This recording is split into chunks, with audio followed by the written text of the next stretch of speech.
Hey guys, today I'm going to show you how to make one of the simplest and easiest camp stoves you can imagine. I enjoy hiking, I enjoy camping, and so this is something you could just have in your pack, but also around the home you could have it in a pantry for an emergency situation. So this is so easy to build, you can make it for free. Basically it's just going to be stuff you're throwing into the garbage, so you can save those items and turn it into a nice little cooking stove next time you're on a camping trip.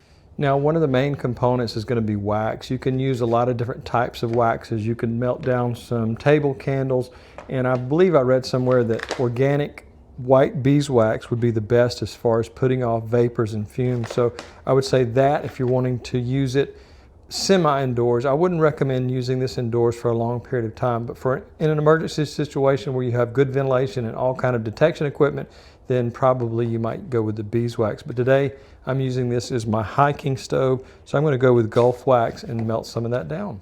Now I'm going to use my Dr. House stove. I always recommend these to keep in the pantry because they're great. This is a gas-powered stove. It came from Korea. I'll try to get it out of here without dropping it and show you how easy it is to set up, but it uses cans of gas, which can be found in a lot of different places, grocery stores, hardware stores. But we're going to melt down some of the wax using this particular stove, and I'll put a link in the description if you're interested in getting one of these. This is actually one of my favorites because it looks a lot nicer and it's made of all metal, so it's a lot better quality than a lot of the propane type stoves you find on the shelves in like places like Walmart or your local grocery store. All right, so we're going to light our stove first. And we're going to cut it down maybe at 50%. We're going to allow our pot to heat up, and then I'm going to take some of this Gulf wax and melt it down. It comes in blocks like this, so if you want to order some, this is actually one of the best ones to use if you want to get wax in a larger quantity. Link in the description. So let's put that in our pan and melt down one of these to begin with.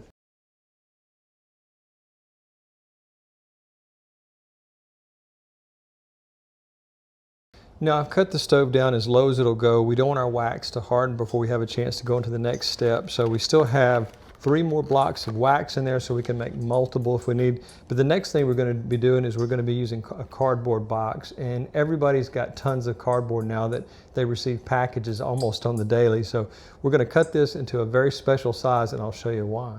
Now, depending on what your needs are, if you want a little bit larger stove, you could use something like this, which contains chicken breast. I can't remember how many ounces it is, but it is a little bit larger than your standard tuna can. And this would be the smallest size I think would be operable for cooking and for heating. So here you have 2 different sizes, and our cardboard needs to be the exact width of either one. Whether you're using this little bit larger chicken can or you're using the tuna can, you want to cut strips of cardboard into that exact size.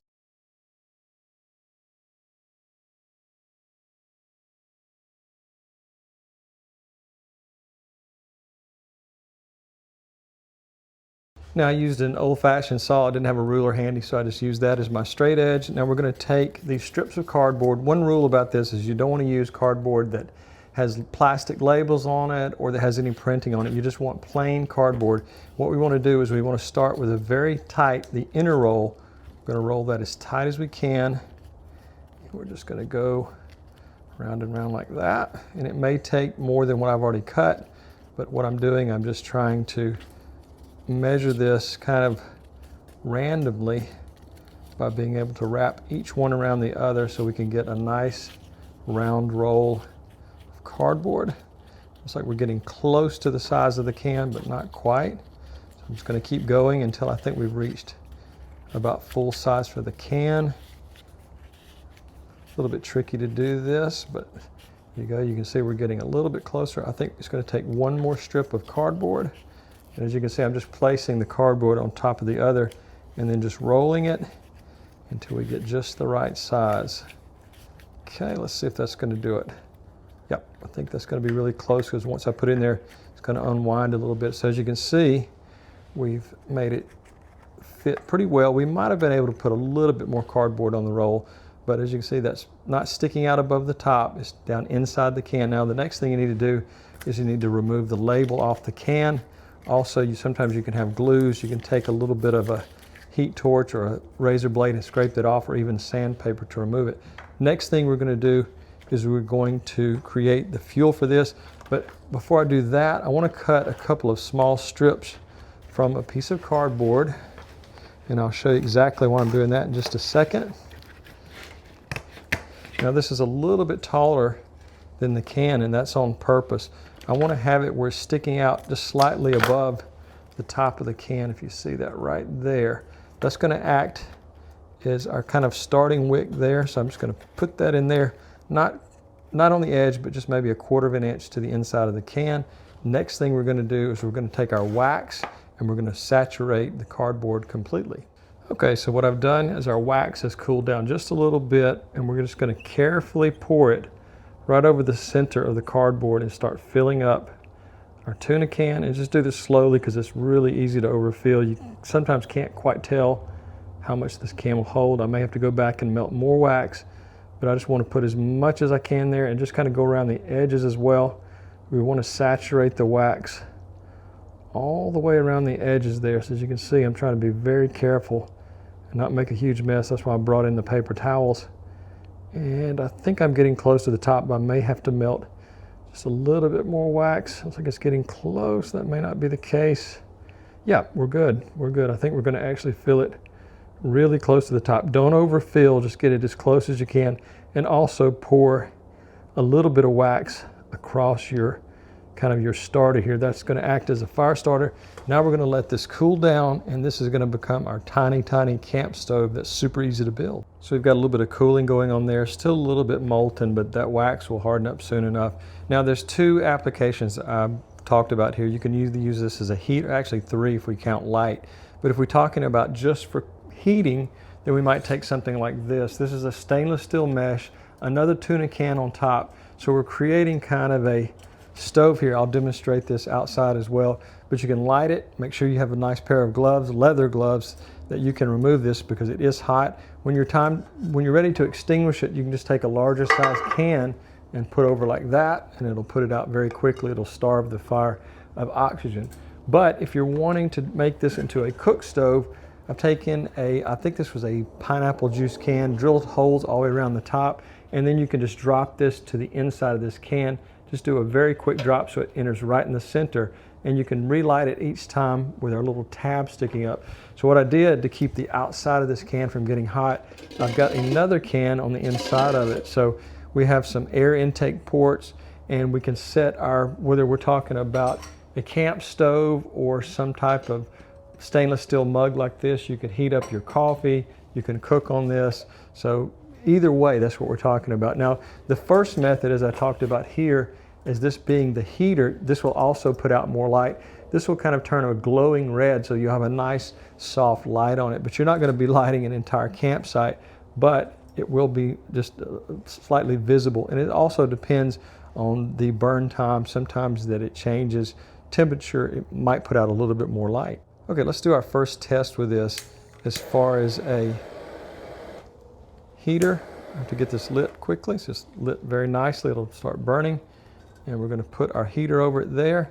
And this is going to heat up, put out a nice bit of heat, whether you're using it on a tabletop or at your campsite, and it will get quite warm. You can also cook on the top of this. You could put a small mug on top and it will cook very quickly. But as you can see, it's burning nicely. That wax is doing great, and it puts out a lot of light. But I'm going to show you the other method of this being just purely for cooking. But as you can see, I'll try to zoom out just a little bit there. It's working great, putting out nice heat, and this top can is getting very hot. So you could heat up coffee on this. You could use it for cooking, but I think the other configuration works a little bit better for cooking. Now, I almost forgot, I wanted to do a little bit of a heat test before we switch over to the other configuration. So we're talking about 400 degrees on the top. The steel screen mesh a little bit above 400. I'm not pointing at the flame. I'm just trying to get it off to the right of the flame so you can see there's quite a bit of heat, and I can already feel it now. Like I said, I don't recommend this for indoor use unless you're directly under a vent where you're venting it out of the house, maybe on a grill or something you have used, but just remember, don't use this indoors. Now, as I said earlier, this is super easy to put out if you just starve it of oxygen. I got my really good pair of gloves so I could remove the top there, because we do not want your hand touching this because you're going to have some really scorched skin there. So a good pair of leather gloves always helps in your backpack.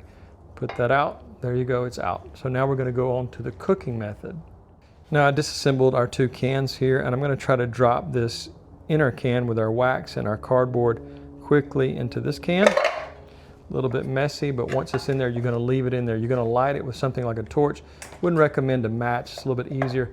And then this can go to the inside of our other can, and so that's gonna kind of protect it. Even though this part will get hot, it won't be quite as bad. So let's relight, and we'll demonstrate it as a cooking stove.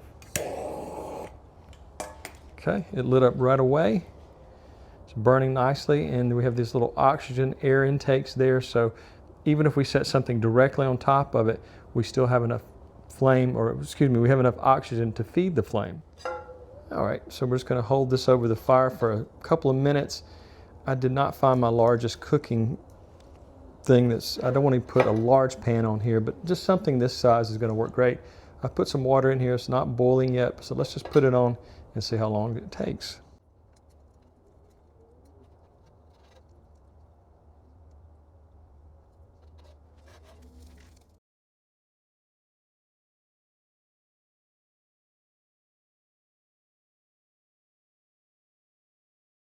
So as you can see, you have a nice boil going on there. There's a couple of things probably I should have done is I should have put more water in there, number one, and also I should have put some crossbars on here so this could sit perfectly across because it wants to drop down inside. So there you go, that's boiling hot water very quickly. You can make a nice meal on this.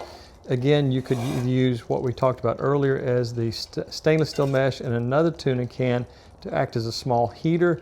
There's minimal smoke. I don't smell any smoke coming off this, but I do always recommend that you have carbon monoxide detectors, fire extinguisher, even if it's a super small one. I've got a link in the description to one that you can literally carry in your backpack. So if you ever had a small fire in your tent, your camper or anything like that, it's really easy to use and it's extremely small. It's the size of a spray can, a can of spray paint. So it's really small. It's not one of the big bulky fire extinguishers. But as you can see, I have to be careful about touching this because it's gotten so hot.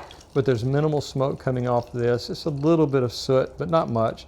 But it works really great on a camping trip if you need something that's really super cheap and you can just throw together in a matter of minutes. So guys, as you can see, we've got some nice boiling water here. And it did it in just a few minutes, so it worked great. But what I would recommend is that you have a pair of really good thick leather gloves when you're handling these, because these can be extremely hot, and so you need something that you don't mind getting soot on or dirty or anything like that. Now also, one thing that you need to remember is about caution. As I've said earlier, these are not really for indoor unless you have this sitting directly on the stove where it can vent out any vapors or fumes. Always have a small fire extinguisher, carbon monoxide detector, smoke detector, a combination of the two. I'll put links in the description to the one I personally use. I like Simply Safe because it'll send an alert to my phone. But like I said, this could be used on a stovetop if you have proper ventilation out of the house. But with all that safety equipment, you'd know if you have any carbon monoxide or smoke, anything like that that's building up too high of a level there. So remember, we can either go back to the heater method with the stainless steel with the other tuna can, or simply a small cook stove like this. Now, you don't really need this outer can unless you just want it. I think it's good for setting things directly on the top, and it makes it a lot easier.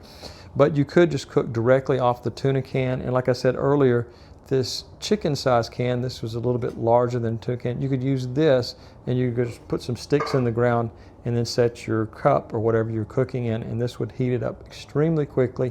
Minimal smoke. I actually am inside the greenhouse and I don't smell anything other than feeling the flame is quite hot. So at its most basic, all you really need is one tuna can, and if you want to put this in your backpack, just have a freezer bag and just some cardboard and a little bit of wax melted onto it. And you could put sticks in the ground, you could cook easily like that. So this would be super small in your backpack, take up a minimal amount of space, and it would work great at reheating dehydrated foods, canned foods if you wanted to heat up some soup or something like this. But if you want to go that extra step and use this type of can, it adds a little bit more to it. So guys, I really appreciate you watching. If you really like the video or have a comment, please leave it down below or give me a thumbs up there. Also, I have a Patreon where I do a lot of extra stuff. I've got a lot of free PDFs on there and some paid material on there as well. You can see other videos once you become a member as well. So guys, I really appreciate you watching and have a great day.